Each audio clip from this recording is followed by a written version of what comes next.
that's his way of doing it. Hello, my name is Jeff Steinberg. I want to welcome you to a very special edition of the LaRouche Connection. Today, it is my great privilege to introduce as our guest for the next hour Colonel L. Fletcher Prouty, a distinguished career military officer, an historian, an author, an expert on the international railroad industry.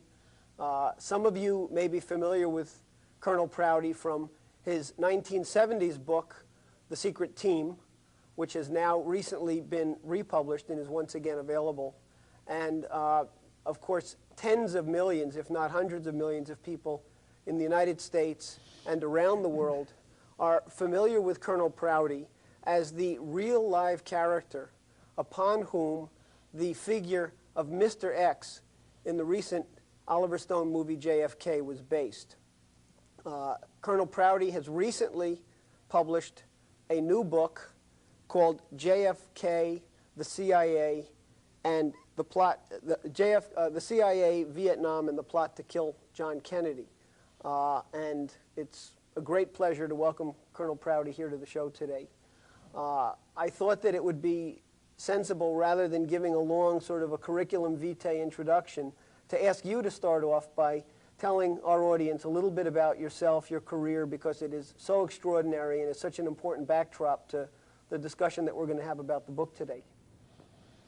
You know, Jeff, I came on duty actually as an Army cavalryman. I've ridden horses as far as 600 miles, you know, day after day. Started with that, went into tanks, so I was on duty before Pearl Harbor. And after then, I went through flying school, and I was based in Cairo.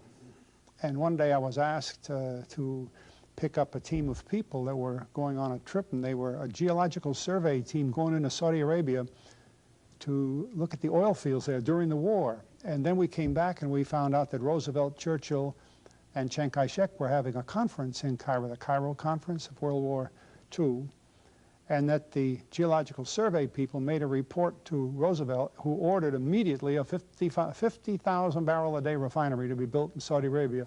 And that started that big Saudi Arabian oil boom that we've seen since then.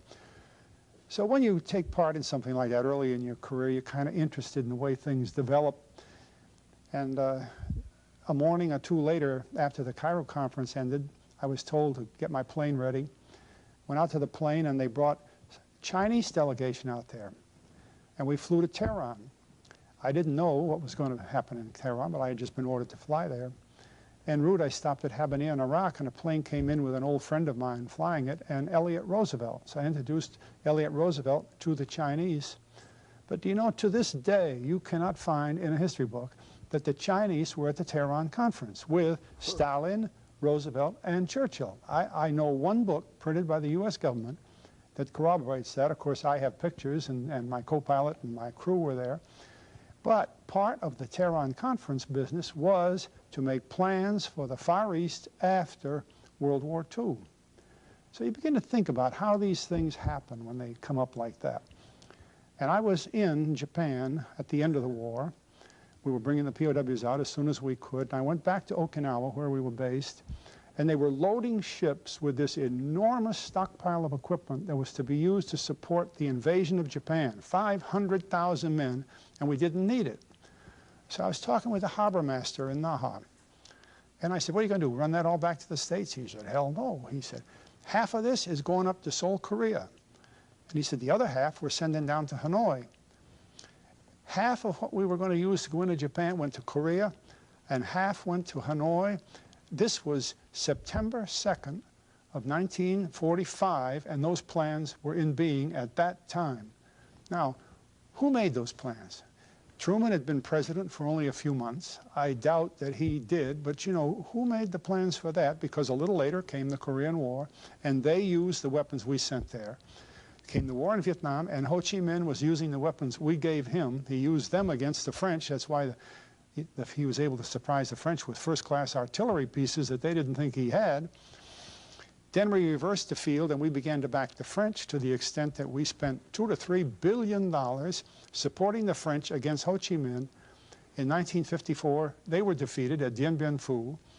Ho Chi Minh inherited all of the arms they lost, and then from 54 until 65, we were involved in Vietnam, but under the operational control of the CIA, not a military operation. And this gets very important when you see things like that happen because, well, just think of one problem that's in the papers all the time, the POWs and the MIAs.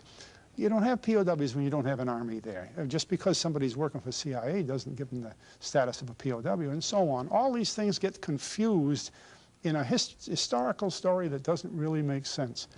The first military people who went into Vietnam were the Marines at Da Nang in March of 1965. And yet, as John Foster Dulles had made a speech himself, we had been in Vietnam since 1945, 20 years in the preparation, you might say, for this war. And then why do I use the word preparation? Because some of the things that were done, like this arms movement and setting up the units in Vietnam before we ever had military people there, took 20 years to do that.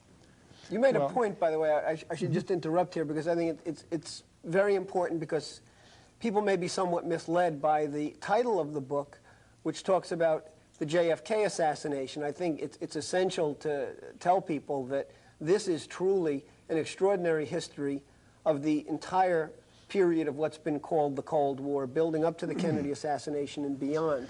And the question you yourself just posed, who made those decisions?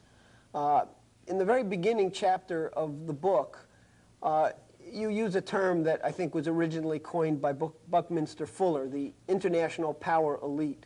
And you talked in what to me was very impressive terms about some of these behind-the-scenes decision makers. You talked about the propaganda schemes that sort of define their world outlook.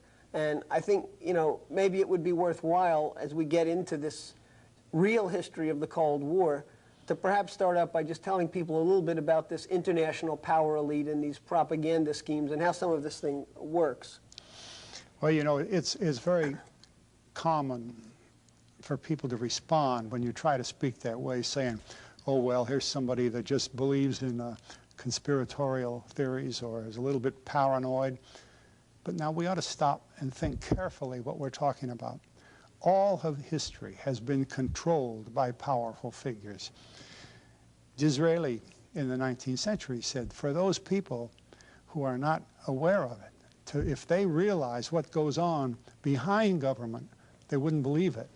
Sun Tzu, the Chinese emperor, said the same thing back in his period. Buckminster Fuller goes back 2,000 years talking about the elite. And in this country today, we recognize the power behind, let's say, lobbyists who are, in a sense, above the government in that they pay special money to the president to get him reelected. They pay special money to senators and congressmen to get them reelected, but to influence legislation in their favor. And there is and has been throughout history an elite that runs countries and the world. What is this one world all about? And if we don't recognize that, it's very difficult to understand the situation we're in.